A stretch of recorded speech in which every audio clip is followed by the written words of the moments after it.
नमस्कार दोस्तों, स्वागत है आप लोगों का अपने YouTube चैनल NCERT शॉर्ट्स में। हम लोगों ने डिस्कस किया था इस बारे में कि हम लोग करंट अफेयर को डिस्कस करेंगे, ठीक है। तो उसकी शुरुआत हो चुकी है। आज 1 मई का विजन करंट अफेयर्स हम लोग देख रहे हैं। इसका पहला पार्ट है, हम लोग इसको पार्ट वाइज करेंगे क्योंकि ज़्यादा वीडियो लंबा ना हो और हम इंटरेस्ट जो है बनाए रखें पढ़ाई के अंदर, ठीक है। तो बहुत ही सरल भाषा का जो है मैंने यूज़ किया है, यहाँ पे मैंने लिखा है और उसी को मैं आपको पढ़ के सुनाने वाला हूँ, ठीक।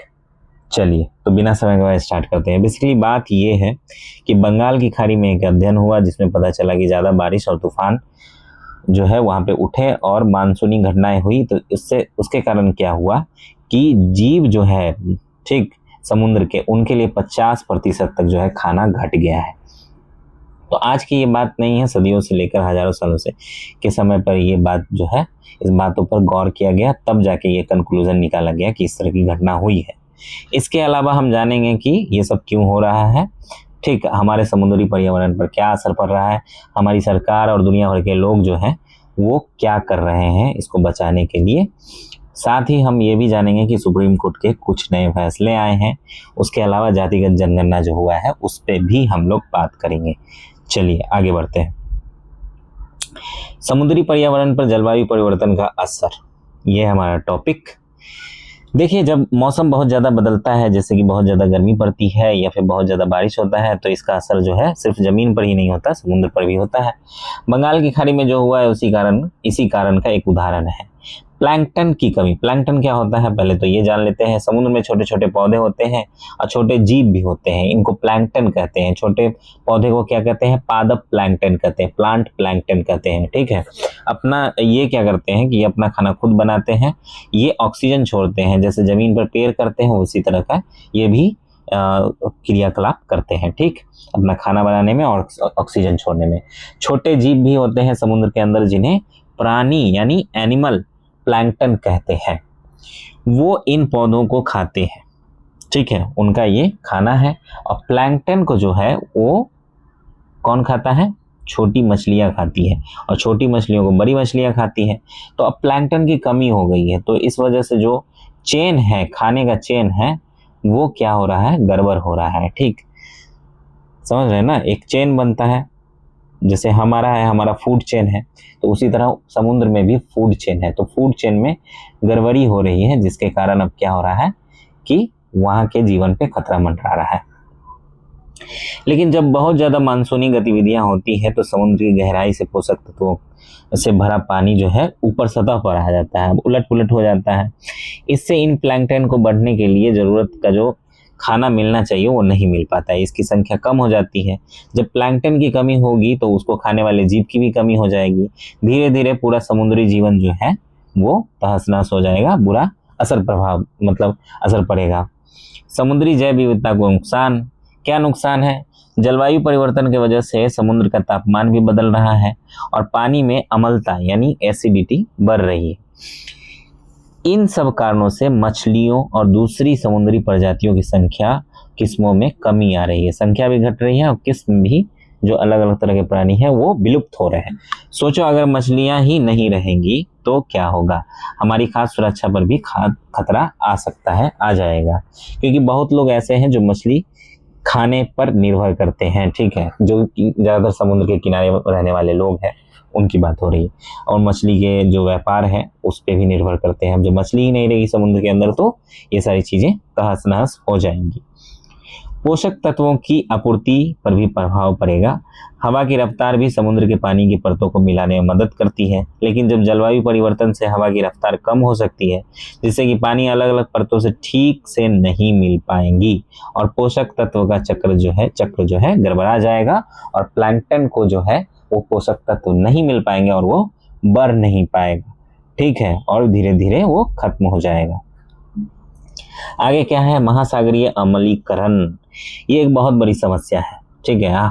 हमारी गाड़ियाँ, फैक्ट्रियाँ कार्बन डाइऑक्साइड का उत्सर्जन करती हैं और उसका कुछ हिस्सा जो है समुद्र में घुल जाता है, जिससे क्या होता है? पीएच जो है उसका मान जो अम्लीय स्तर से कम हो जाता है और इसका सबसे बुरा जो असर पड़ता है वो पड़ता है जिनका शरीर कैल्शियम कार्बोनेट से बना हुआ है समुद्री जीव का, ठीक है, जैसे कि मूंगा मछली, कोरल। कैल्शियम कार्बोनेट उनकी बाहरी परत और हड्डियों को मजबूत करने या रखने के लिए जरूरी होता है। जब समुद्र ज़्यादा अम्लीय हो जाता है तो इन जीवों के लिए इसे बनाना मुश्किल हो जाता है और उनकी संरचना कमज़ोर हो जाती है। कोरल रीफ तो समुद्र के बहुत ही महत्वपूर्ण हिस्से होते हैं जहाँ बहुत सारे जीव रहते हैं। अगर ये खत्म हो गए तो समुद्री जीव का संतुलन जो है वो बिगड़ ही जाएगा, ठीक है। अब इसके लिए क्या पहल किया गया है उसके ऊपर ध्यान दे देते हैं। समुद्री पर्यावरण की सुरक्षा के लिए पहल किया जा रहा है दुनिया भर के अंदर, ठीक है। अच्छी बात यह है कि दुनिया भर में हमारे देश में भी समुद्री पर्यावरण को बचाने के लिए बहुत सारे प्रयास किए जा रहे हैं। कुछ महत्वपूर्ण प्रयास के बारे में हम लोग यहाँ पे बात करेंगे, ठीक है। वैश्विक स्तर पर क्या किया जा रहा है, समुद्र पर क्या है, कानून बनाया गया है, ठीक है। एक कन्वेंशन बनाया है जिसको बनाया है यूएन क्लाउज ने। ये एक तरह का कंट्रोल करने वाला इंटरनेशनल लॉ है जो समुद्र के संसाधनों को बचाने और उनका सही तरीके से इस्तेमाल करने के लिए नियम बनाता है। जहाज़ों से होने वाले प्रदूषण की रोकथाम के लिए अंतर्राष्ट्रीय कन्वेंशन भी किया गया है, मार्पोल। ये कन्वेंशन जहाज़ों से होने वाले तेल और दूसरे हानिकारक पदार्थों का जो रिसाव होता है, उससे जो प्रदूषण होता है उसको रोकने के लिए बनाया गया है ताकि समुद्री पर्यावरण पर बुरा असर न पड़े। भारत ने इसके लिए क्या स्टेप्स लिए हैं उसके बारे में भी बात करेंगे, ठीक है। तो भारत में पहले से वन्यजीव संरक्षण अधिनियम 1972 है। इस कानून से हमारे देश में क्या होता है कि समुद्री जीवों, जो वन्य जीव है, समुद्री वन्य जीवों को सुरक्षा देता है ताकि उन्हें कोई भी नुकसान ना पहुंचा सके। जलीय पारिस्थितिकी तंत्र के संरक्षण के लिए राष्ट्रीय योजना, क्या योजना है, यह एक बड़ी योजना है जिसका मकसद क्या है, हमारे देश के सभी जलीय पर्यावरण जो है जैसे कि नदियाँ, झीलें, समुद्र को बचाना है और उनका सही तरीके से प्रबंधन यानी संरक्षण भी करना है। सुप्रीम कोर्ट का अब ये जो है टॉपिक खत्म होता है। अगला टॉपिक है सुप्रीम कोर्ट में कुछ महत्वपूर्ण फैसले आए हैं, उसके बारे में हम लोग बात करेंगे, ठीक है। क्या फैसला लिया है सुप्रीम कोर्ट ने, क्या बोला है, वो अभी हम लोग देखेंगे। अब हम बात करते हैं सुप्रीम कोर्ट के कुछ हालिया फैसलों जो हमारे जीवन पे सीधा सीधा असर डालते हैं, ठीक है। तो अमर जैन बनाम भारत संघ एवं अन्य मामला हुआ, ठीक है। इसमें क्या कहा, इसमें सुप्रीम कोर्ट ने कहा कि ई गवर्नेंस यानी कि ऑनलाइन सरकारी सेवाएं जो होती हैं, ठीक है, और कल्याणकारी योजनाओं का लाभ हर किसी को मिलना चाहिए, जिसमें डिजिटल रूप से पहुंचने में मुश्किल होने वाले लोग भी शामिल होते हैं। कोर्ट ने इसे हमारे जीवन और स्वतंत्रता के मौलिक अधिकार अनुच्छेद 21 का हिस्सा माना है। सुप्रीम कोर्ट के द्वारा बोली गई कुछ मुख्य बिंदु बातें, ठीक। डिजिटल नो योर कस्टमर यानी केवाईसी मापदंडों में संशोधन करने का निर्देश दिया है कोर्ट ने।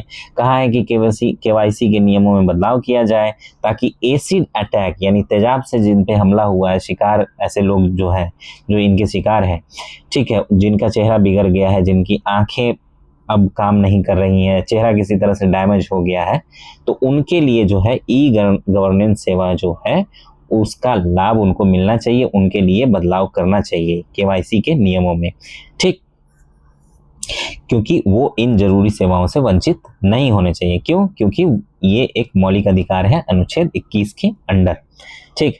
दिव्यांगजन अधिकार अधिनियम 2016 के अंतर्गत भी निर्देश दिया गया है। कोर्ट ने ई केवाईसी की प्रक्रिया को जो विकलांग लोग हैं, दिव्यांगजन हैं, उनके लिए आसान बनाने के लिए 20 निर्देश जारी किए हैं। इसका मतलब है कि अब सरकारी और दूसरी ऑनलाइन सेवाओं को इस तरह से डिजाइन करना होगा कि दिव्यांग लोग जो हैं उनको भी आसानी से उनका लाभ मिल सके, ठीक है, वो भी इसका आसानी से इस्तेमाल कर सकें। मौलिक समानता के सिद्धांत को लागू करना भी कोर्ट ने कहा है। कोर्ट ने जोर देकर कहा कि डिजिटल बदलाव ऐसा होना चाहिए जो सबको साथ लेकर चले, न्यायपूर्ण हो। ऐसा नहीं होना चाहिए कि कुछ लोग डिजिटल दुनिया से बाहर रह जाएं, ठीक। अनुच्छेद 21 का हिस्सा है। जैसा कि मैंने पहले बताया, कोर्ट ने डिजिटल पहुंच के अधिकार को जीवन और स्वतंत्रता के अधिकार का एक जरूरी हिस्सा माना है। इसका मतलब है कि सरकार को ये सुनिश्चित करना होगा कि हर किसी को डिजिटल सेवाओं तक पहुंच मिले, ठीक है। ये इस बात की सुनिश्चितता सरकार करेगी, ठीक है, उनका दायित्व है। राज्य का दायित्व क्या है, ठीक। सरकार मतलब राज्य, और राज्य जो सरकार मतलब सेंट्रल गवर्नमेंट के अंदर जो अलग अलग राज्य हैं उसकी बात कर रही है। तो राज्य का क्या है दायित्व? संविधान के अनुच्छेद 21, 14 और 15 और 38, ठीक है, ये 4 अनुच्छेद है, इसको याद रखिएगा। इसके तहत सरकार की ये जिम्मेदारी बनती है कि वे सभी कमजोर और हाशिए पे रहने वाले आबादी के लिए डिजिटल ढांचा जैसे इंटरनेट, मोबाइल नेटवर्क आदि को सुनिश्चित करें। ठीक है, अब कैसे पहुंच होगी उनकी? तभी होगी जब उनके पास इंटरनेट होगा, मोबाइल नेटवर्क होगा। ठीक है, मोबाइल तो वो खुद ही खरीदेंगे। ये अनुच्छेद हमें सम्मानजनक जीवन जीने का अधिकार, समानता का अधिकार, भेदभाव के खिलाफ अधिकार और सामाजिक न्याय को बढ़ावा देने का निर्देश देते हैं। ठीक, समावेशी डिजिटल पहुंच का महत्व। डिजिटल पहुंच क्यों जरूरी है, इसके क्या फायदे हैं? जरूरी सरकारी योजनाओं तक पहुंच आसान हो जाता है, गांव शहर के बीच का अंतर कम हो जाता है, गांव के लोग भी ऑनलाइन सेवाओं का लाभ उठा सकते हैं, ऑनलाइन शिक्षा, वित्तीय सेवाओं तक पहुंच मिलती है, विकास की प्रक्रिया जो लोग पीछे छूट गए हैं उनको भी इसमें शामिल होने का मौका मिलता है। इंटरनेट तक पहुंच के अधिकार से संबंधित सुप्रीम कोर्ट के कुछ अन्य निर्णय भी हुए हैं।